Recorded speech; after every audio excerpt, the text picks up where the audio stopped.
Puji Bapa Yahweh, kita buka kitab 1 Korintus ya. 1 Korintus pasal ke-1 ayat 18 sampai ke 31. Kita akan baca semua ayat ini bersama sebagaimana tertulis di depannya. Kita baca bersama 3, 4. Sebab firman tentang salib bagi mereka yang memang akan binasa adalah kebodohan. Tetapi bagi kita yang diselamatkan, hal itu adalah kuasa Elohim. Sebab telah tertulis, aku akan memusnahkan hikmat orang-orang yang berhikmat, dan aku akan melenyapkan pengertian orang-orang yang berpengertian.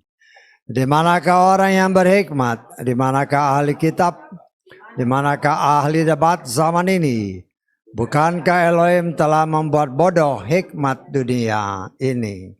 Sebab karena dalam hikmat Elohim dunia ini melalui hikmatnya tidak pernah mengenal Elohim. Elohim telah berkenan untuk menyelamatkan mereka yang percaya melalui kebodohan pemberitaan itu. Dan karena orang-orang Yahudi meminta tanda dan orang-orang Yunani mencari hikmat, maka kami memberitakan Masih yang telah disalibkan. Di satu sisi sandungan bagi orang-orang Yahudi, di sisi lain kebodohan bagi orang-orang Yunani. Namun bagi mereka yang terpanggil, baik orang-orang Yahudi maupun orang-orang Yunani, Masih itu kuasa Elohim dan hikmat Elohim. Sebab yang bodoh dari Elohim adalah lebih bijaksana daripada manusia, dan yang lemah dari Elohim adalah lebih kuat daripada manusia. Sebab kamu melihat panggilanmu, hai saudara-saudara, bahwa secara daging tidak banyak yang berhikmat, tidak banyak yang berkuasa, tidak banyak yang terpandang. Akan tetapi Elohim telah memilih mereka yang bodoh bagi dunia, supaya dia dapat mempermalukan mereka yang berhikmat. Dan Elohim telah memilih mereka yang lemah bagi dunia, supaya dia dapat mempermalukan mereka yang kuat. Dan Elohim telah memilih mereka yang tak berarti bagi dunia, dan mereka yang dihina, serta mereka yang dianggap tidak ada, supaya dia dapat meniadakan mereka yang dianggap ada. Sehingga setiap daging tidak dapat bermegah di hadapannya. Namun kamu, karena dia, kamu berada di dalam Hamasya Yeshua, yang bagi kita telah dijadikan hikmat, sekaligus keadilan dan pengudusan, serta penembusan dari Elohim. Sehingga sebagaimana yang tertulis, siapa yang bermegah, biarlah dia bermegah dalam Yahweh. Amin. Silakan duduk. Puji Bapa Yahweh, kita bersyukur ya, kemurahan Tuhan. Firman Tuhan terus-menerus diwartakan bagi setiap pribadi kita, sehingga kita semakin terus-menerus. Saya percaya firman Tuhan katakan iman datang dari pendengaran akan firman. Jadi setiap kita baca, telinga kita mendengar, walaupun kita tidak melihat, karena Tuhan setia sama janjinya ya. Tuhan setia kepada firman-Nya. Jadi kalau kita membaca firman, iman kita pasti bertambah. Karena itu janjinya, iman datang dari pendengaran akan firman.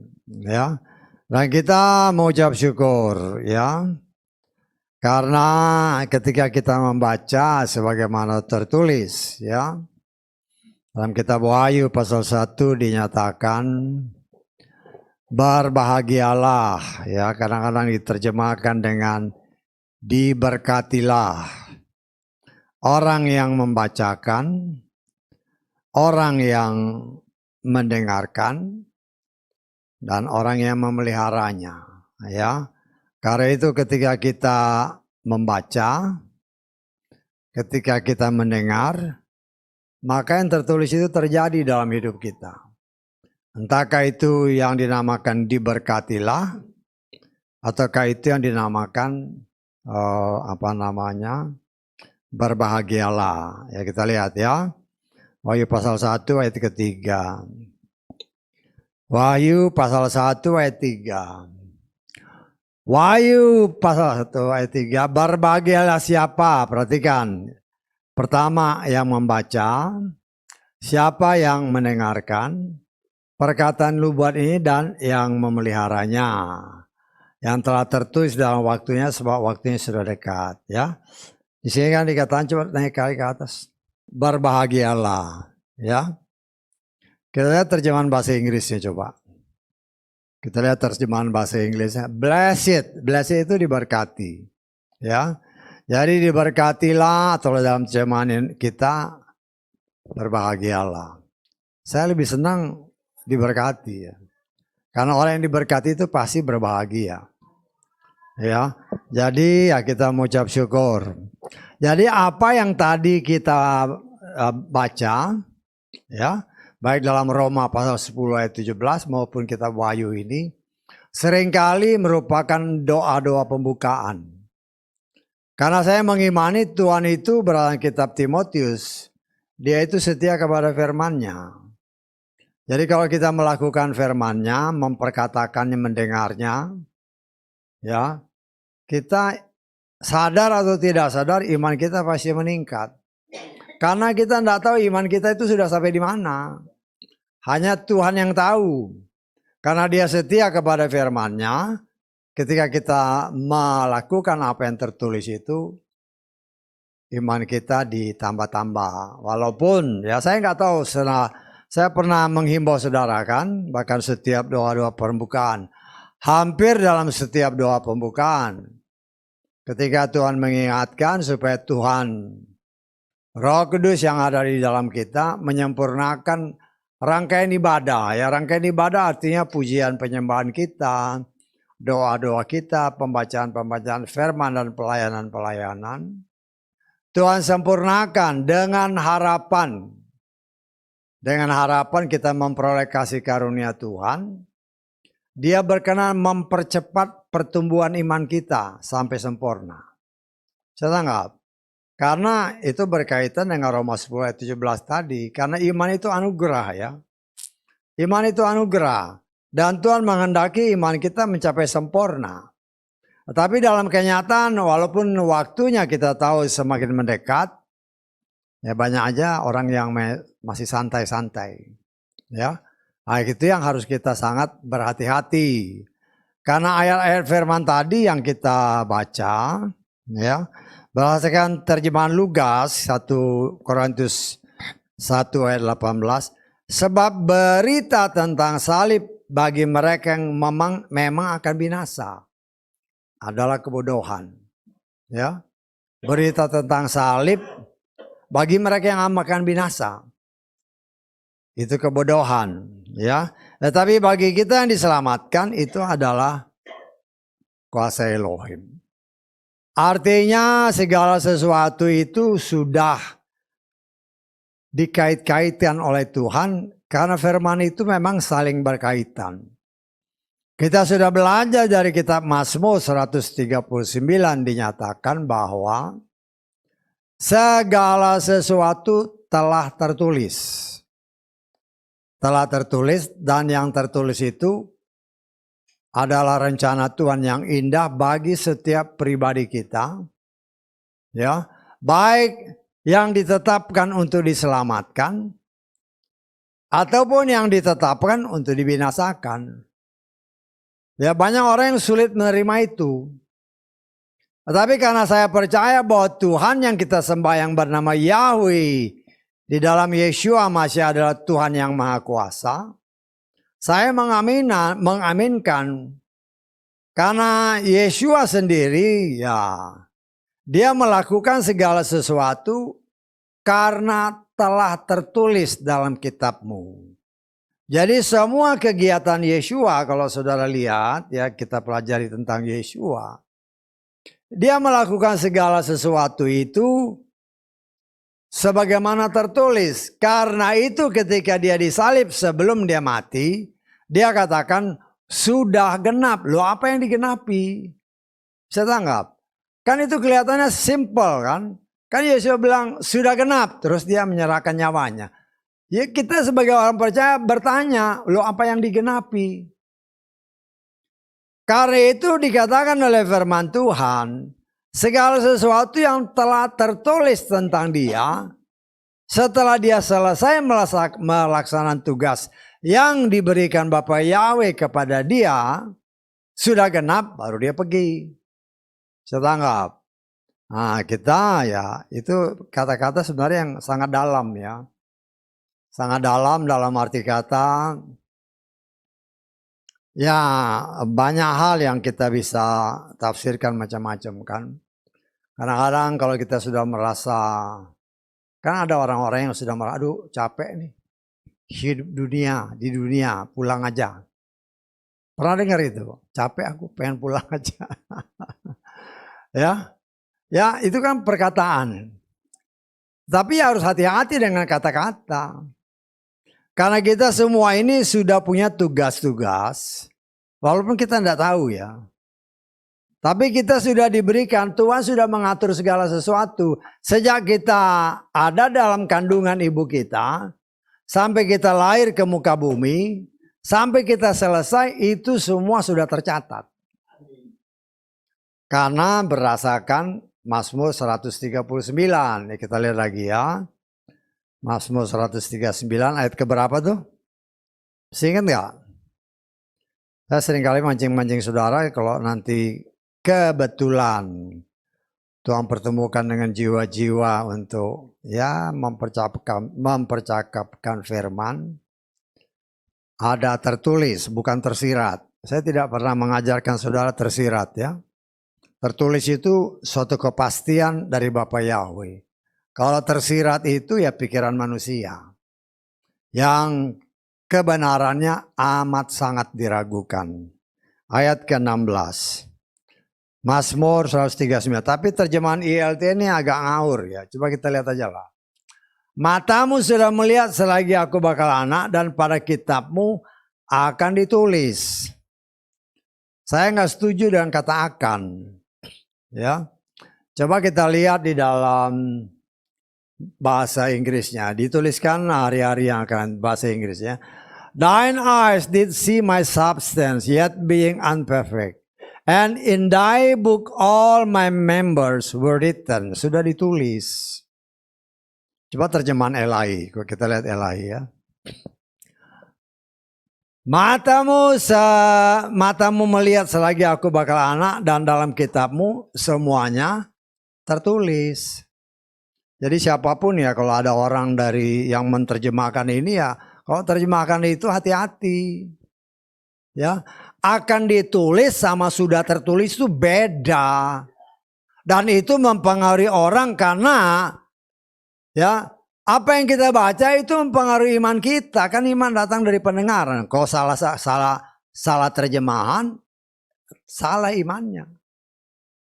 Ya, jadi kita harus sangat berhati-hati karena itu paling sedikit ya. Paling sedikit kita bisa ya bikin perbandingan lah. Terjemahan kita ini, terjemahan Lukas beda. Lukas ini memang semuanya tertulis. Elahi juga tertulis. Kalau ya tadi kok akan tertulis. Kalau terjemahan bahasa Inggris juga sudah tertulis. Jadi ya kita ya harus sangat berhati-hati. Karena semua itu sudah tertulis. Ya. Banyak orang yang ya katakanlah mempunyai kegiatan-kegiatan karena mulutnya atau karena dirinya sudah merasa capek, sudah memvonis dirinya sendiri. Udah capek pulang aja lah. Ya, sebenarnya sih nggak jadi masalah karena firman Tuhan katakan kan. Hidup bagiku, bagi Tuhan. Kematian adalah keuntungan kata Rasul Paulus kan. Kalau tugasnya sudah selesai. Yang menentukan tugas selesai enggak itu kan Tuhan, bukan kita.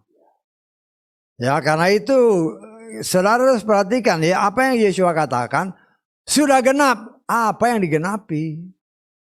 Nah, semua yang dia kerjakan sejak dia turun sebagai manusia melalui Maria, itu semua sudah tertulis.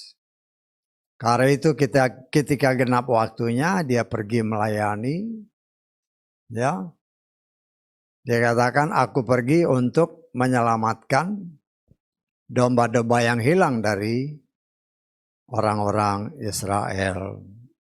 Dan orang Israel menolaknya.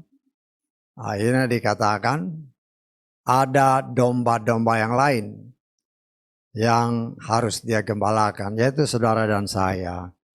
Kita mengucap syukur ya, segala sesuatu itu kalau dikatakan oleh firman Tuhan. Berita tentang, terjemahan Lukas ya, berita tentang salib bagi mereka yang memang akan binasa adalah kebodohan. Ini menggenapkan apa yang dikatakan di dalam Efesus pasal 1 ayat keempat. Dan 2 Petrus pasal kedua ayat 12. Ya, kita lihat dulu 2 Petrus pasal kedua ayat ke-12. Namun mereka ini bagaikan hewan liar yang tak berakal. Perhatikan, yang dilahirkan sebagai tangkapan dan tumpasan, yang di dalamnya mereka tidak menyadari bahwa ketika mujat mereka akan dihancurkan dalam kebinasaan mereka. Ini terjemahannya nggak bagus ya. Saya terjemahan Lukas ini. Saudara lihat ini, saya baca terjemahan Lukas.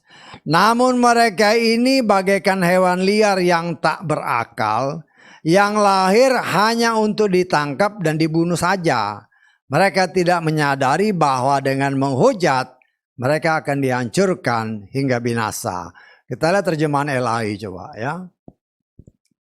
Tetapi mereka itu sama dengan hewan yang tidak berakal, sama dengan binatang yang hanya dilahirkan untuk ditangkap dan dimusnahkan. Ya, jadi segala ya terjemahan ILT ini banyak awalnya pada ILT 4 gitu kan, ILT 1, 2, 3, 4 bukannya tambah baik ya tambah nggak beres. Kenapa saya harus berani katakan itu bisa menyesatkan iman orang.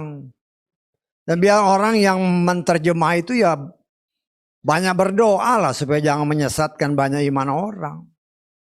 Ya kita mengucap syukur mereka punya keahlian untuk menerjemahkan. Karena menerjemahkan itu memang sulit. Ya dulu waktu belajar waktu SD atau SMP belajar bahasa Inggris kan.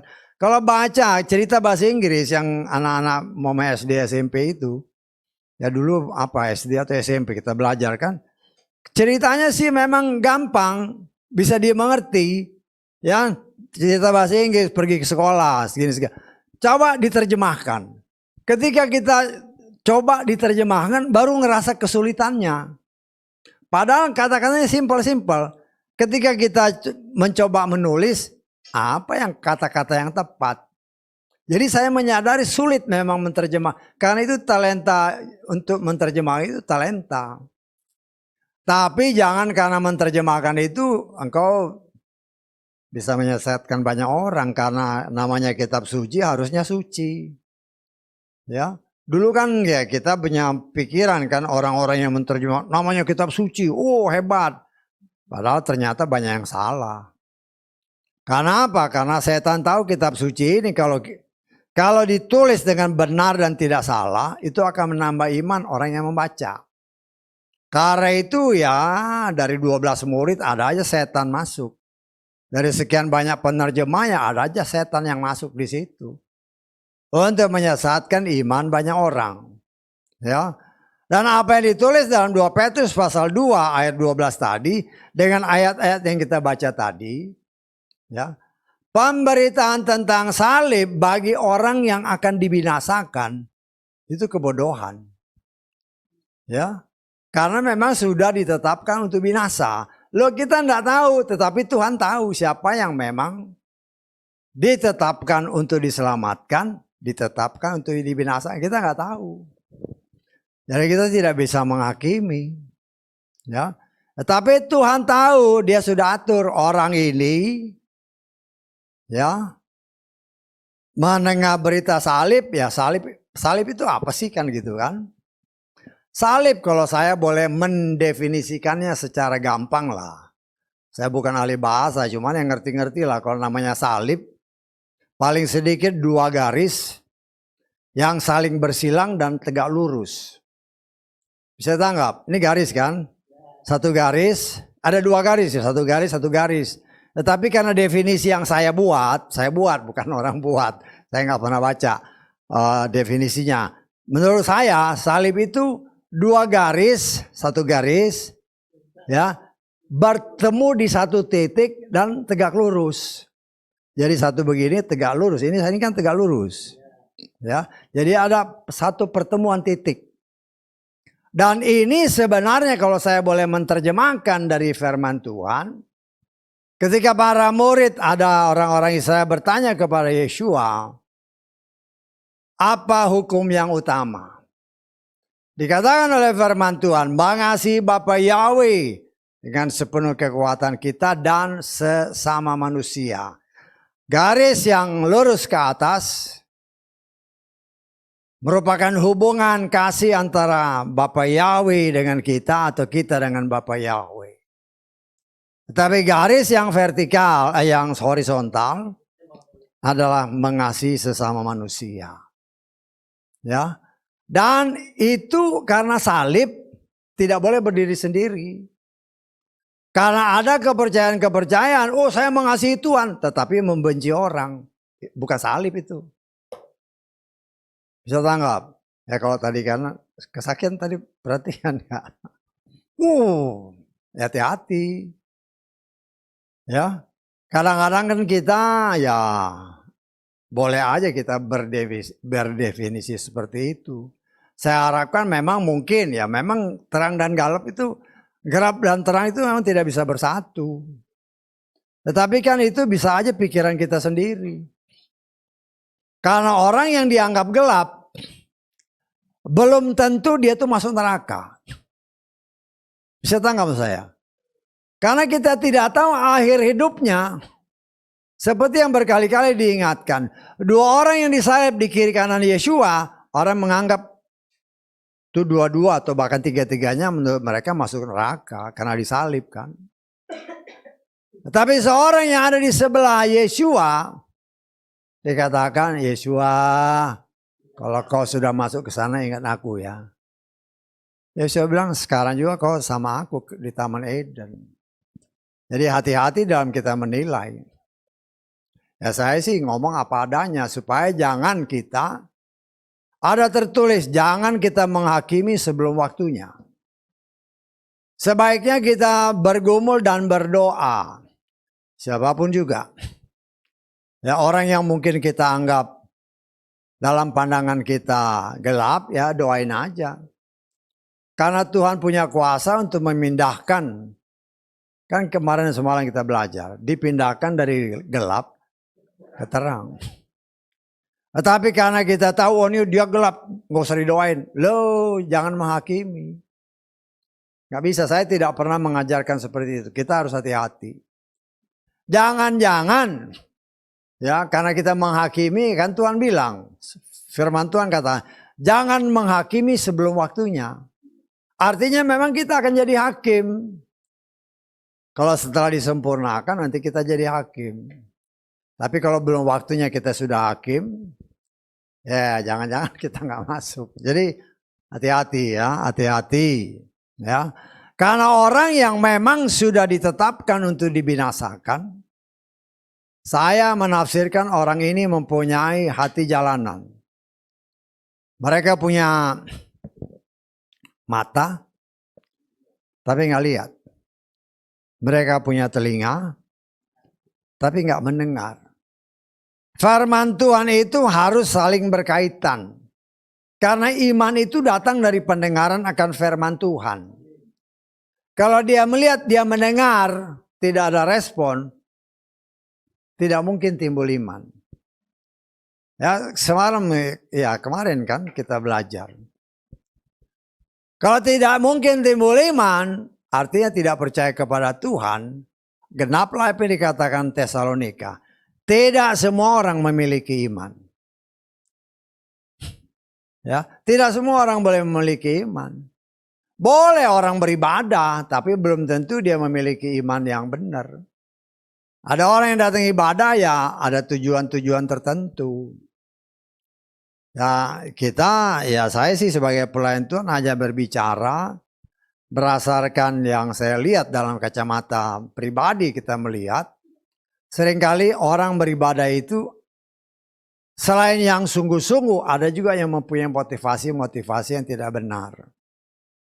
Jadi ya kita harus sangat berhati-hati karena kita menghendaki, ya, sebagaimana tertulis Tuhan menghendaki semua orang selamat. Kita juga tidak bisa mengakui, oh kamu datang soalnya ada maksud-maksud begini. Ya doain aja. Saya tangkap maksud saya, doain aja. Tidak sesuatu itu yang terjadi tidak mungkin Tuhan tidak tahu, Tuhan tahu. Walaupun orang ini mungkin di luar sana adalah orang yang jahat. Tetapi ketika Tuhan izinkan dia masuk, kita jangan langsung menjudge dia, oh ini orang kok kayak gitu. Ya, belum tentu orang yang kita hakimi itu lebih jahat dari kita. Mungkin kita lebih jahat dalam pandangan Tuhan. Kita berusaha untuk mengerti kasih Tuhan itu sangat luar biasa. Kita tidak bisa, kan firman Tuhan katakan, ya, kasihnya begitu dalam, begitu lebar, begitu panjang, melebihi pengetahuan kita. Kenapa? Karena semua ini ciptaan dia. Dia mau semua orang selamat. Termasuk orang yang sudah dikatakan oleh dunia orang jahat. Ya, tetapi kalau dia orang pilihan, Tuhan sanggup merubah dia. Karena apa? Karena rencana Tuhan itu harus jadi. Kan dia sudah bikin. Sebelum segala sesuatu ada, sebagaimana kita Mazmur tadi, semua sudah tertulis. Ya. Kan seringkali, ya saya sendiri seringkali menyatakan Tuhan itu adalah sutradara agung. Ya, dunia ini dengan segala ciptaannya ini hanya pion-pionnya aja, bintang-bintangnya aja, bintang-bintang filmnya. Ya, ya dalam setiap ya katakanlah film, ada yang berperan jadi orang baik, ada juga yang berperan jadi orang jahat. Ya selalu ada dua figur ini kan. Loh ini kan sudah ditentukan nanti yang baik ini sampai di mana, yang jahat ini sampai di mana. Dan biasanya ya akhirnya yang baik itu yang ditonjolkan. Nah, kita mengucap syukur kalau kita melihat ayat-ayat firman Tuhan. Yesus sendiri dengan jelas menyatakan, ada manusia yang ditetapkan untuk diselamatkan, ada manusia yang ditetapkan untuk dibinasakan. Ya, baik Efesus pasal 1 ayat keempat, 2 Petrus 2 ayat 12. Itu tertulis. Jadi bukan asal ngomong. Karena banyak orang yang sulit untuk menerima. Gak mungkin Tuhan sudah menetapkan, loh dia sutradaranya. Yang namanya sutradara atau pembuat film, ya, dia sudah tahu peran yang jadi peran utama itu siapa. Baik yang baik maupun yang jahat. Dan apa akhirnya dia sudah tahu. Betul nggak? Dia sudah tahu. Itulah Tuhan kita. Jadi dunia ini hanya ya bagian daripada ya apa yang Tuhan sudah tetapkan untuk dijalani. Kan waktunya pun sudah ditetapkan. Rohku hanya tinggal pada manusia 120 tahun Yobel. Artinya 6.000 tahun. Pada manusia yang diciptakan dari Adam sampai saat ini. Dan memang dari Adam sampai saat ini ya sudah mendekati 6.000 tahun. Ya. Nah itu kan semua harus terjadi. Nah kita melihat dengan waktunya semakin mendekat. Ya. Dan rencana Tuhan itu harus jadi, harus genap. Dan dia sudah katakan bukan saja yang sudah dipilih siapa yang selamat, siapa yang binasa. Yesus pun mengajarkan dari kehidupan manusia ini mempunyai 4 hati. Baik hati seperti jalanan, hati seperti semak berduri, hati seperti tanah berbatu, dan hati yang subur. Kalau dia memiliki hati seperti jalanan, dia tidak mungkin selamat. Kalau hati yang berbatu, hati yang bersemak duri, kalau dia tahan dalam proses pembentukan Tuhan, dia akan jadi. Ya, kalau saudara suka nanam-nanam umpamanya, ya saya kebetulan ya suka-suka lah di rumah itu menanam-nanam kan. Kalau menanam itu kan ya dibersihin dulu batu-batunya, semak-semaknya, karena saya berharap tanamannya berhasil. Ya, artinya kalau orang yang mempunyai hati berbatu, hati bersemak-semak, kalau dia mau dibentuk, dibersihkan oleh Tuhan dengan firman-Nya, dia bisa selamat. Artinya dibersihkan batu-batunya, dibersihkan semak durinya, sehingga menjadi tanah yang subur. Karena mau dikerjakan oleh firman Tuhan. Tetapi kalau namanya hati seperti jalanan, itulah yang dikatakan oleh firman Tuhan. Kita lihat di dalam Matius pasal ke-13. Ayat ke-13. Gampang ya. Matius 13 ayat 13. Ya. Gampang-gampang supaya ingat.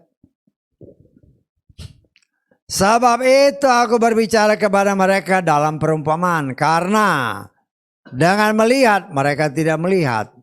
Dengan mendengar mereka tidak mendengarkan. Bahkan tidak memahami. Loh ini kaitannya dengan Roma 10 ayat 17. Iman datang dari pendengaran. Dia dengar firman. Gak ada respon. Dia lihat, dia dengar. Gak ada respon sama sekali. Sedangkan yang menyelamatkan itu firman. Orang yang sudah ditetapkan untuk dibinasakan, ya, akan menganggap berita firman itu berita tentang salib, berita tentang kasih Tuhan, dan kita harus mengasihi sesama. Berbicara salib, mengasihi Tuhan dan sesama, bagi mereka suatu kebodohan. Nah, itu memang kenyataan. Ya. Itu satu kenyataan yang tidak bisa kita pungkiri. Ya, bahkan mungkin mereka sama sekali tidak bisa percaya Tuhan. Mereka menganggap dialah Tuhan bagi diri mereka. Kan banyak sekarang kan. Banyak orang-orang yang ya mungkin dengan segala kepintaran yang menganggap dialah Tuhan bagi dirinya. Ya. Dan itu memang terjadi. Bahkan di tempat-tempat tertentu, ya, mereka berani memberitakan Tuhan itu nggak ada. Saya pernah lihat beberapa tahun yang lalu di ya media-media sosial kan, di beberapa negara Eropa, tidak ada Tuhan, no God, nggak ada Tuhan. Mereka menganggap dirinya lah Tuhan, ya. Lah kalau mereka sudah tidak percaya, tidak ada hubungan vertikal antara manusia dan Tuhan, mereka menganggap bahwa dialah Tuhannya. Nah orang-orang seperti ini saya percaya apa yang dikatakan di dalam bacaan tadi ayat 18. Berita tentang salib, berita tentang kasih Tuhan kepada kita dan kita kepada Bapa Yahweh. Dan kasih kepada sesama yang memang diciptakan Tuhan merupakan satu berita kebodohan. Ya, mereka dengan sesama ya, yang ada adalah ego. Pokoknya aku harus berhasil, orang lain sih sebodoh amat. Ya, nah itu pembentukan memang karakter setan. Ya, karakter setan yang memang tidak akan bisa menerima apapun yang dinamakan firman. Kalau mereka terima bisa merubah, tapi mereka biasanya menolak. Bukan biasanya, pasti menolak. Karena mereka menganggap itu suatu kebodohan. Nah, kita mengucap syukur ya dengan berjalannya waktu kita juga diajarkan. Yeshua, dia mati tergantung di kayu salib. Sebagai bukti bahwa dia melakukan apa yang Bapa Yahweh perintahkan untuk dapat menyelamatkan manusia. Karena Bapa Yahweh mengasihi semua manusia dan manusia, Dia menghendaki semuanya diselamatkan. Dan keselamatan itu hanya akan bisa terjadi hanya dengan pertolongan Tuhan sendiri. Karena kita tidak punya kemampuan untuk mempraktekkan apa yang Dia perintahkan 100% benar. Nggak bisa. Kenyataan membuktikan. Ya, karena ya kita belajar Torah. Aturan, perintah, dan ketetapan Tuhan. Banyak orang Kristen yang juga nggak ngerti apa sih itu Torah. Karena apa? Karena nggak pernah baca firman. Ya, firman Tuhan menyatakan, ya, kita memang tidak mungkin bisa melakukannya 100% benar. Ya, seperti yang dikatakan, yang sering kali dikatakan. Apa yang tidak mungkin kita lakukan, artinya aturan, perintah, dan ketetapan Tuhan, itulah yang dipakukan di kayu salib bersama Yeshua. Yeshua lah yang menanggung segala sesuatu yang tidak mampu kita lakukan, karena ya begitu besar kasih Bapa Yahweh kepada saudara dan saya. Karena itu Dia datang untuk melakukan apa yang tidak mungkin kita lakukan. Ya, apa yang tidak mungkin kita lakukan, itulah yang dilakukan oleh Tuhan. Ya, kita melihat dari Ibrani pasal ke berapa ini? 9 ayat ke 15 mulai. Dan karena itulah Dia atau Yeshua menjadi pengantara di suatu perjanjian yang baru, sehingga melalui kematian yang telah terjadi untuk penebusan akibat pelanggaran-pelanggaran di bawah perjanjian yang pertama, mereka yang telah dipanggil boleh menerima janji warisan yang kekal. Ya, jadi ya, manusia gagal untuk melaksanakan perjanjian. Kita sudah belajar ya, perjanjian yang pertama yang kita kenal perjanjian lama. Perjanjian yang kedua kita kenal dengan nama perjanjian baru. Dan boleh aja kita tafsir kenapa kitab suci kita ada perjanjian lama dan perjanjian baru. Perjanjian yang lama, perjanjian antara Bapa Yahweh sendiri dengan manusia, khususnya bangsa Israel. Perjanjian darah antara Bapa Yahweh dengan manusia. Kita sudah belajar di kitab Keluaran. Ya. Tetapi ternyata mereka gagal. Ya. Sehingga perjanjian yang lama ini karena gagal dilaksanakan, Yeshua datang untuk memperbaharuinya.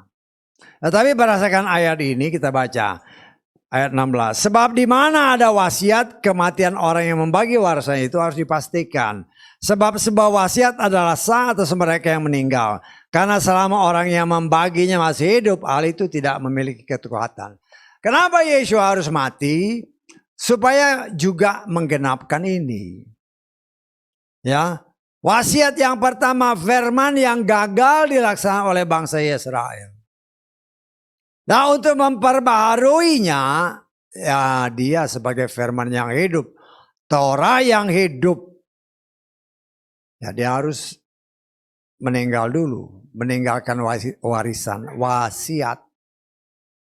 Ya, kemudian kita diberikan perjanjian yang baru setiap bulan kita rayakan. Darah ini, anggur ini adalah darah yang merupakan perjanjian yang baru. Supaya setiap orang mengerti, Yeshua disalib untuk menebus dosa dan kesalahan kita. Apa yang tidak mungkin kita lakukan, itu dipakukan di kayu salib. Karena dikatakan oleh firman Tuhan, orang yang tidak bisa melakukan Torah, dalam pandangan Tuhan, dia terkutuk. Ya, terkutuklah orang yang tidak melakukan Torah. Ya, perjanjian yang pertama tadi. Ya, yang yang dilakukan Bapak Yahweh, manusia melalui siapa Mose. Kita sudah belajar ya dari kitab Keluaran pasal ke-24, ya. Itulah perjanjian yang pertama. Torah diturunkan. Nah, inilah perjanjiannya. Perjanjiannya, engkau harus melakukan aturan, perintah, ketetapan yang Tuhan turunkan melalui Mose, dan itu harus dilakukan. Kenyataan mereka gagal. Karena gagal, terjadilah Ulangan pasal 27 ayat ke-26. Ulangan 27 ayat 26. Terkutuklah orang yang tidak menaati perkataan Torah ini dengan melakukannya. Loh, karena manusia atau bangsa Israel gagal melakukannya, maka dikatakan terkutuklah orang yang tidak bisa melakukan aturan perintah Tuhan. Firman Tuhan katakan atau Torah menyatakan terkutuklah. Nah, memang kenyataan manusia sebagaimana yang diakui oleh para rasul dalam Kisah Rasul pasal 15. Kita juga belum bisa melakukan sesempurna yang Tuhan kehendaki. Mereka mengakui memang untuk bisa menerapkannya sangat berat. Kenapa? Salah engkau, mungkin kita melakukan satu, tetapi yang satu kita gagal. Saya melihat ini seperti, ya nggak tahu ya sekarang, zaman sekarang, dulu waktu zaman saya sekolah, ya ada istilahnya sistem gugur. Kalau sekarang kan sistem kredit kan. Umpamanya ada berapa, katakan 15 mata pelajaran. Satu kok gugur, semua gugur. Kalau sekarang kan enggak. Kalau sekarang ya, umpamanya 15 mata pelajaran, ya. Satu gugur ya, yang satu ini aja, yang diulangin kan. Kalau dulu enggak, satu kok gugur, semua ulang.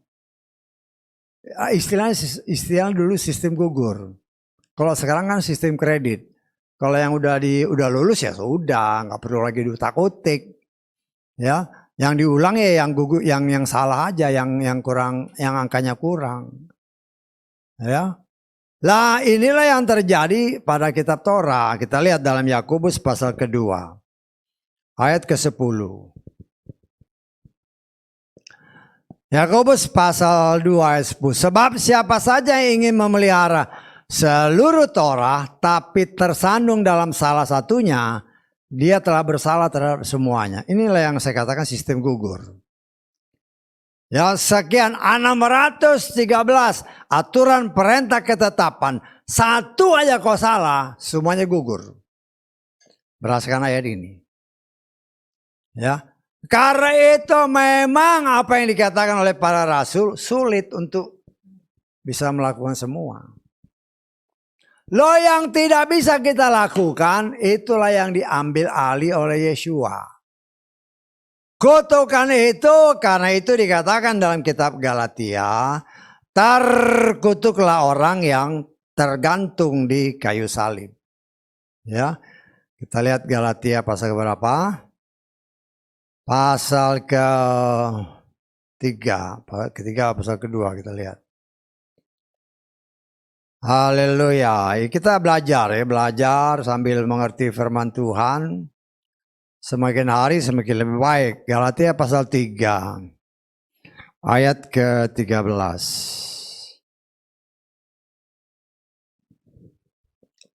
Hamasya telah menebus kita dari kutuk Torah.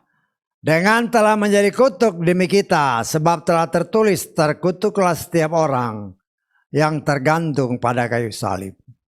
Apa yang tidak bisa kita lakukan, itulah yang diambil oleh Yeshua. harusnya kita yang terkutuk. Bisa ditangkap. Kan tadi Torah, engkau gagal melaksanakan Torah, terkutuk. Lu karena kita tidak mungkin melakukannya sesuai perintah Tuhan, harusnya kita terkutuk. Lah Yesua inilah yang sebagai penebus saudara dan saya, sehingga kutuk itu diambil dan dipakukan di kayu salib. Loh itulah yang kita percaya. Sehingga dikatakan oleh firman Tuhan yang tadi kita baca, bahwa bagi kita berita tentang salib itu adalah kuasa kerja Tuhan yang mau menyelamatkan saudara dan saya. Ya, nah, sekarang kan dalam proses. Dalam proses kita ya katakanlah sudah berjalan dalam jalan yang benar.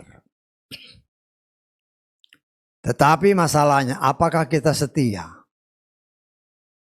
Kesetiaan itu harus dibentuk ya. Ya, anak-anak kecil kan juga diajarin. Umpamanya mau makan ya cuci tangan dulu. Kadang-kadang kan mereka lupa ya, diingat orang tua lama-lamanya dia bisa. Sudah tertanam. Demikian juga dalam hal kekudusan. Kekudusan itu ya dapat kita peroleh dengan ketaatan kita melakukan firman. Karena ada tertulis ya kita kan mau disempurnakan Tuhan. Untuk kita menjadi kudus, kita lihat Yohanes pasal 17 ayat ke-17.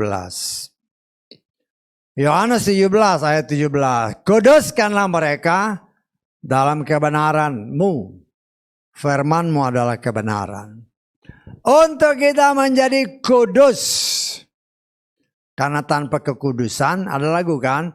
Tanpa kekudusan, tak mungkin kita ketemu Yahweh. Loh kita pengen ketemu dia. Kita mengimani, pengangkatan. Tetapi tidak mau mentaati firman. Kita hanya bisa kudus apabila kita mentaati firman. Kebenaran itu adalah firman. Firman itu adalah pribadi Yesua. Kita dalam proses terus menerus dibersihkan oleh Tuhan melalui firman-Nya. Ya, kita sudah belajar proses pemurnian jiwa ini itu seumur hidup kita. Sehingga kita semakin mengerti apa sih artinya salib. Kita mengerti, Tuhan mengasihi aku. Karena itu dia berkorban untuk aku supaya selamat. Tetapi yang dinamakan salib itu bukan hanya hubungan ke atas. Bukan hanya hubungan vertikal, tetapi juga hubungan sesama. Ya, hubungan yang sesama ini kita lihat kalau ada orang yang yang kita anggap tidak benar, ya doain aja. Jangan kita langsung hati-hati. Kita ini belum menjadi hakim, walaupun Tuhan planning, Tuhan punya rencana menjadikan kita hakim. Tapi kalau belum udah jadi hakim, jangan-jangan gak bakal jadi hakim. Karena engkau sudah mendahului Tuhan. Kita belajar, memang sulit ya. Ya, memang kalau kita tahu orang itu jahat, ya kita bisa menghindar. Supaya jangan kita tercemar. Tapi bukan berarti kita membenci orang. Tuhan tidak pernah mengajarkan kita untuk membenci. Bahkan dikatakan oleh firman Tuhan, kasihilah musuhmu. Lo susah itu. Ya udah tahu musuh kan. Tuhan bilang kasihi musuhmu. Lo bagaimana? Tapi itulah firman. Tuhan mau kita kudus. Tuhan mau salib itu kasih kepada Tuhan dan kasih kepada sesama itu bukan hanya ngomong aja. Tapi kita belajar untuk mempraktekannya. Artinya kita bisa mempraktekkan dengan benar, kita butuh penyangkalan diri. Tanpa penyangkalan diri sulit. Bagaimana kita bisa Tuhan bilang kasih musuhmu. Aduh, aku ngelihat mukanya aja udah, waduh, udah muak sekali. Nggak bisa begitu. Saya harus kasih ingat ya. Contohnya, karena contohnya itu ada. Ya, Saul itu sangat membenci mantunya, si Daud. Si Daud itu. Saul itu tidak mengerti bahwa justru orang yang dia benci itu sangat dikasihi Tuhan. Loh, jangan sampai hal itu terjadi sama kita. Karena kita sudah belajar bahwa hal-hal itu pun apa yang dialami Saul sama si Daud itu bisa terjadi sama kita. Karena kita menganggap diri kita, aku sudah benar. Sedangkan firman Tuhan katakan, nggak ada yang benar. Semua nggak benar. Aduh. Ya, satu-satunya cara ya banyak merendahkan diri. Banyak berdoa, Tuhan. Kalau aku masih belum benar, ampuni Tuhan. Ya, kita mencukup tadi ada yang bersaksikan, berintim-intiman sama Bapak Yahweh. Ya bagus. Tapi jangan intim-intiman, ikat salib ya. Ke sana, ya ke sini juga. Jangan hanya ke sana aja. Diketahui nama setan nanti. Bisa tahu nggak maksud saya? Tuhan mau itu sempurna ke sana, ke sini. Kenapa? Karena yang ke sini itu semua ciptaan Tuhan. Tuhan mengasihi semua. Kita belajar sebagaimana tertulis yang tadi dikatakan. Kerjakanlah segala sesuatu seperti untuk Tuhan. Ya, artinya kita belajar mengasihi. Kalau kita mengasihi diri kita, firman Tuhan katakan, kasihilah sesamamu seperti apa? Dirimu sendiri. Kenyataannya kan banyak yang sulit.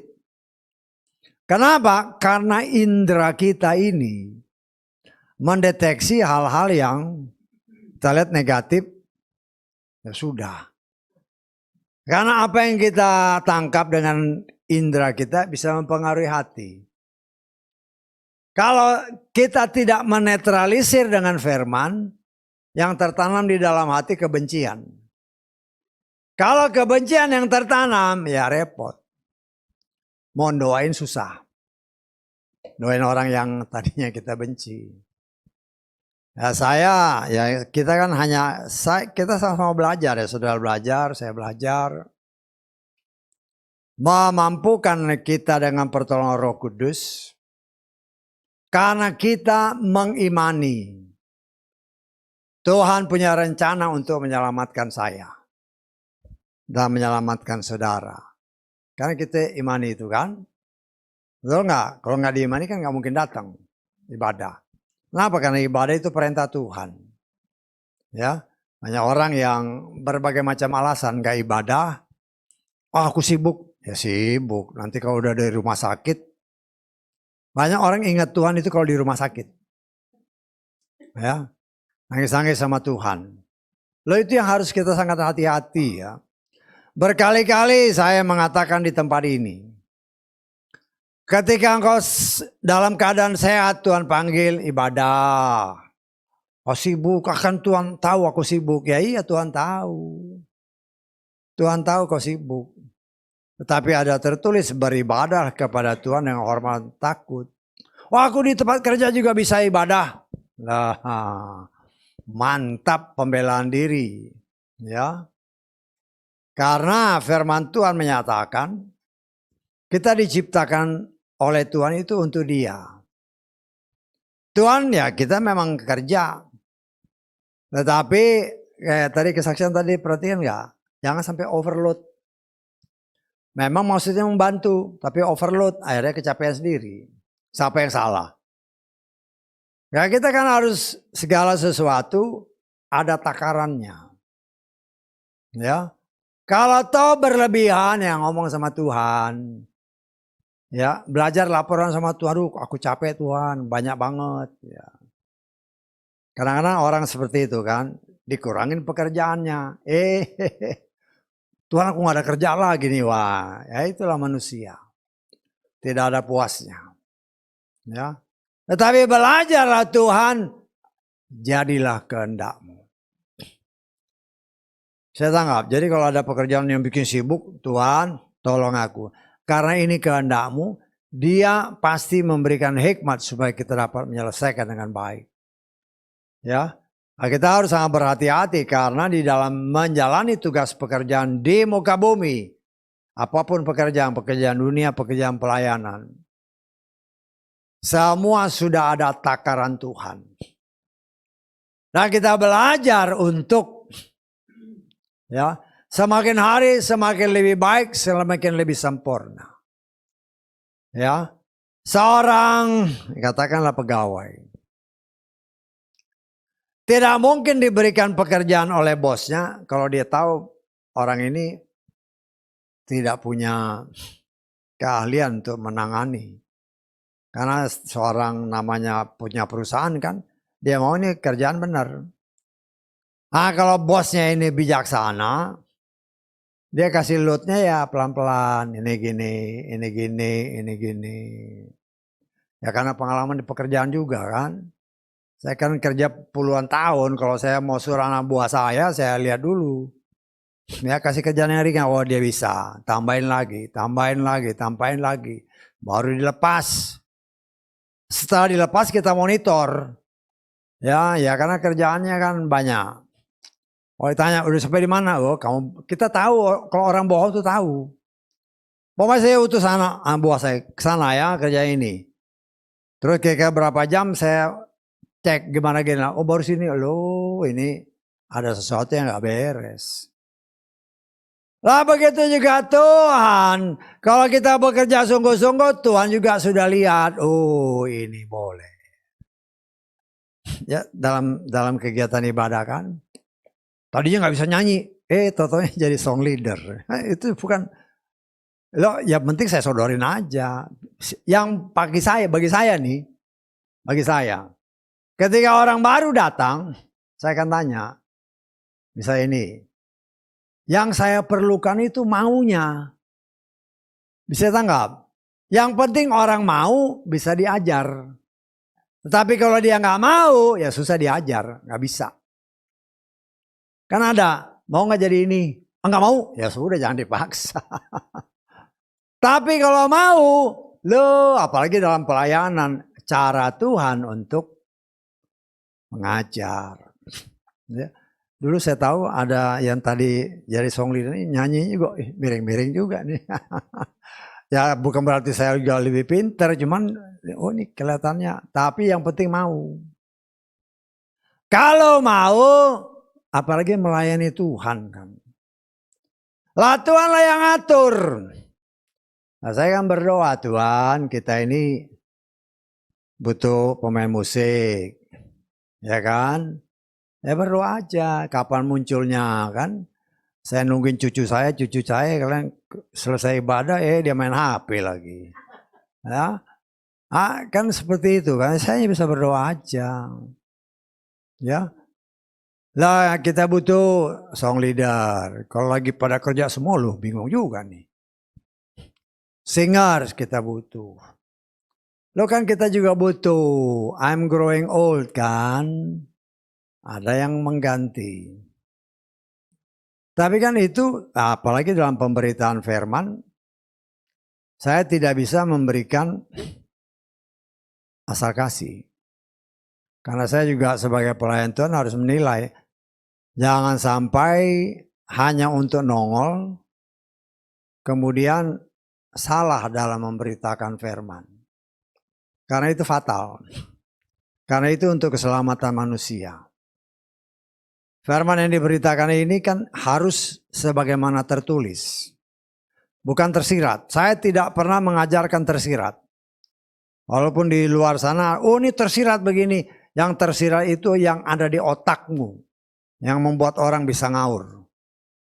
Ya, itu pengajaran setan. Yang ada yang Yesus ajarkan, ada tertulis. Lah itulah yang kita praktekkan. Bagaimana cara mengembangkannya? Bagaimana cara Tuhan? Apabila kita pasrah, maka dia yang atur. Ini harus begini, ini harus begini, ini harus begini. Proses keselamatan yang sedang Tuhan kerjakan bagi kita. Kita sudah mengenal Dia, kita sudah dibaptis, kita sudah lahir baru. Tetapi bagaimana kita mempraktekkan firman yang kita tahu. Jangan-jangan salah praktek. Banyak orang yang mengerti firman, tetapi belum tentu dalam prakteknya benar.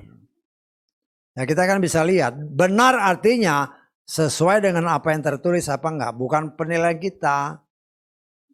Saya belajar untuk tidak menghakimi orang dengan pikiran saya. Tapi sesuai enggak dengan yang tertulis. Kalau tidak sesuai, coba dikasih tahu. Kalau enggak mau, ya sudah. Jangan dipaksa. Tuhan menghendaki semua selamat. Berita tentang salib itu bagi kita yang selamat suatu kesenangan. Bagaimana Tuhan telah berkorban untuk saudara dan saya. Dan itu kita sedang jalani. Kenapa saya katakan sedang? Tergantung dalam menjalani ini sampai akhir kita setia apa enggak. Tuhan membutuhkan orang yang setia sampai selesai. Karena itu dikatakan oleh firman Tuhan. Yesua adalah contoh teladan kita yang setia.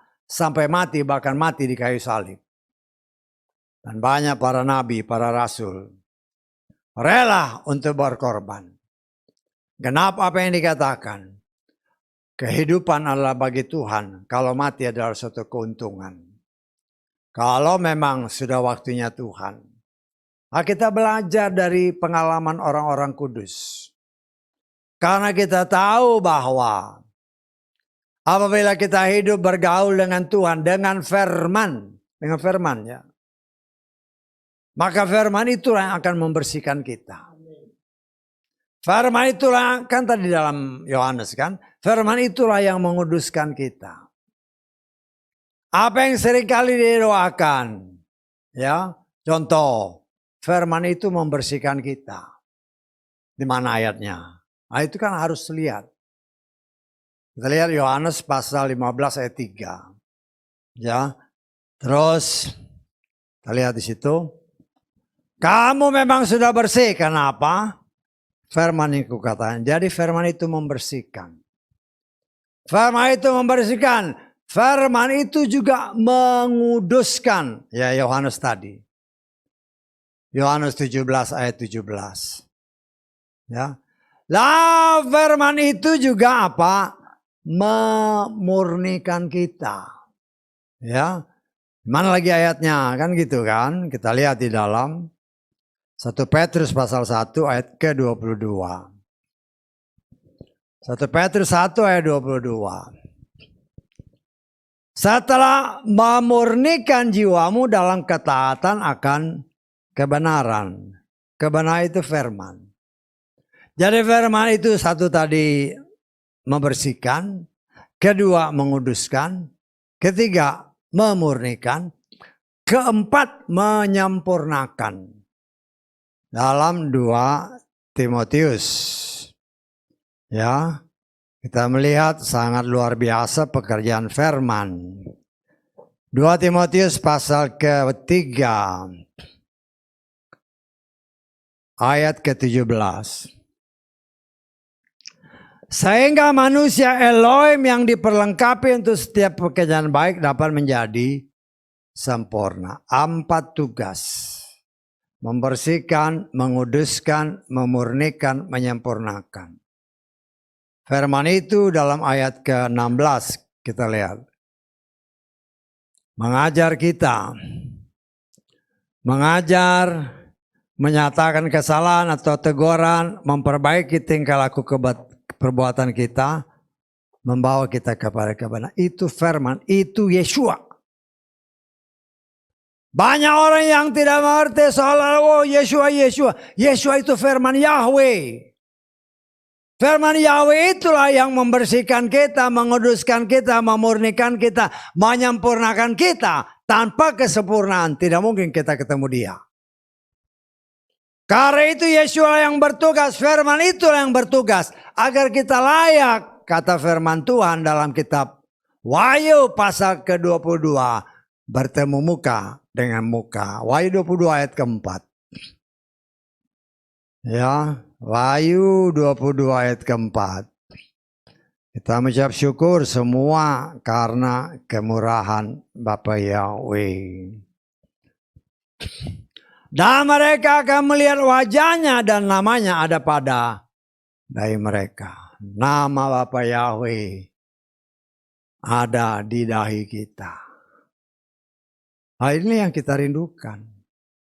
Kita ngelihat, oh inilah Bapakku yang aku panggil-panggil selama aku di dunia ini. Dan aku hanya bisa ketemu Bapa Yahweh. Kan seringkali lagu yang kita nyanyikan, tanpa kekudusan tidak mungkin aku melihat Dia. Ya, artinya hanya dengan kekudusan kita bisa melihat wajah Bapak kita. Seringkali nyanyi lagu itu, tapi dalam prakteknya antara mulut dengan praktek kehidupan sehari-hari berbeda. Ya, kita lihat Matius 5 ayat ke-8. Berbahagia orang yang suci dalam hati karena mereka akan melihat Bapa Yahweh. Ini yang kita imani. Saya belajar, saya bisa berdoa buat kita semua. Supaya Dia berikan kepada kita roh ketaatan, kesetiaan. Walaupun dalam kenyataan sulit untuk menjadi setia terhadap firman. Bukan kepada saya ya. Setia bukan kepada saya, bukan kepada gembala, bukan kepada gereja. Gereja dalam arti kata bangunan ini. Karena bagi saya ini adalah rumah Bapa Yahweh. Bukan setia kepada bangunannya, tetapi setia kepada yang punya gereja. Karena kita merindukan, mengimani, aku pengen bertemu Bapakku. Kenapa? Karena kita sudah ditetapkan untuk diselamatkan. Tetapi selamat atau tidak selamat, kata Filipi pasal kedua ayat 12. Tergantung kita. Kita lihat Filipi ini ayat ini yang harus kita lihat ya. Harus kita ingat benar-benar Filipi 2 ayat 12.